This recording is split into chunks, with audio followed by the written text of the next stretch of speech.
रावण शिव का तांत्रिक शिष्य था, जिसने मृत्यु को भी चुनौती दी थी।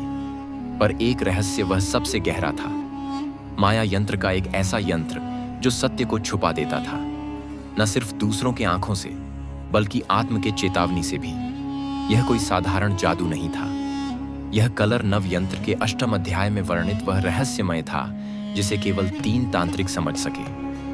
कृतांत, आदित्य और मनुभव माया यंत्र दिखने में एक सामान्य रेखा चित्र लगता था। तांत्रिक वृत्तों और उलझे हुए लिपियों से बना एक मंडल पर उसकी शक्ति इतनी कि यातायात को मोड़ देती थी। एक बार रावण ने इस यंत्र का उपयोग किया, एक ऐसे सत्य को छुपाने के लिए जो अगर सामने आ जाता तो रामायण की दिशाएं बदल जाती। उसे रात जब रावण लंका लौट रहे थे, सीता को हरण करके उसने केवल अपनी विजय का नहीं बल्कि अपने भविष्य का माया यंत्र से छाया चित्र बना दिया था। उसे चित्र में सीता की आंखें नहीं थीं, पर हां, जो सीता रावण ने चुराई थी वह पूर्ण नहीं थी। एक तांत्रिक स्वरूप, एक आभास था। रावण ने माया यंत्र को जलाकर इस यातायात को धुंधला कर दिया और देवता तक भ्रमित हो गए। पर सवाल यह था, क्या यह यंत्र सिर्फ देखने वालों को भ्रमित करता है या स्वयं उस व्यक्ति को भी जिसने इसका निर्माण किया था? उत्तर भला क्या हो सकता है? जब विभीषण ने पूछा, भ्राता, आप सीता को क्यों नहीं छूटे? रावण मौन रहा है, क्योंकि रावण जानता था वह जो सीता थी वह कोई स्त्री नहीं बल्कि माया का स्वरूप थी। उसके यंत्र का परिणाम मंत्र, ओम नमो माया दिव्या सत्या गुप्त स्वाहा। इस मंत्र से सत्य को छुपाया जा सकता था, सिर्फ दूसरों से नहीं बल्कि अपने आप से भी। पर हर माया की एक सीमा होती है। पौराणिक कथाओं के अनुसार जो माया से सत्य छुपाता है, एक दिन इसी माया में स्वयं खो जाता है। और वही हुआ। कुछ वर्षों बाद जब राम से युद्ध आरंभ हुआ, रावण ने फिर से माया यंत्र को सक्रिय किया। इस बार उसने अपनी मृत्यु को छुपाया।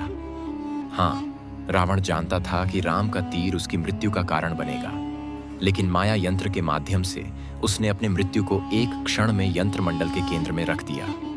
उसे यंत्र के केंद्र में लिखा था, मृत्यु बस एक बम है। जब तक तुम मानो तब तक वह तुम्हें घटती रहती है, और जब तुम उसे भूल जाओ वह स्थगित रहती है। और हुआ भी वही। राम का तीर चला, रावण गिरा, उसकी चेतना उसे यंत्र से फंसी रह गई। शिव को पुकारा गया, विभीषण ने यज्ञ करवाई, परंतु रावण की आत्मा मुक्त नहीं हो पाई। शिव ने कहा, वह जो सत्य से डरता है माया से विलीन हो जाता है। और उसे दिन रावण का माया यंत्र एक अनोखा चक्र बन गया, एक रहस्य में बन गया जो अभी कहीं शून्य में घूम रही है। कुछ योग कहते हैं, जब ध्यान के गहराई में एक अजीब ध्वनि सुनाई देती है, स्वाहा तो समझ लेना तुमने उसे यंत्र के घोर को छू लिया है। लेकिन क्या यह यंत्र आज भी अस्तित्व में है? कुछ दक्षिण भारतीय मतों में पुरानी पांडुलिपियों में एक रेखा अंकित है।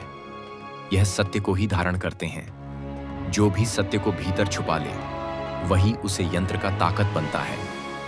तो अब सवाल है, क्या तुमने भी कभी ऐसा कुछ छुपाया है जो अगर सामने आ जाए तो तुम्हारा पूरा जीवन बदल जाए?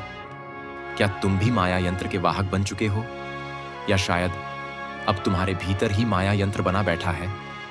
माया नरसिक रावण का शक्ति था और उसकी सबसे बड़ी हार भी था, क्योंकि जो कोई सच्चे को छुपाता है वह खुद से भी दूर हो जाता है। और रही शिव की लीला है। बोलिए जय श्री महाकाल।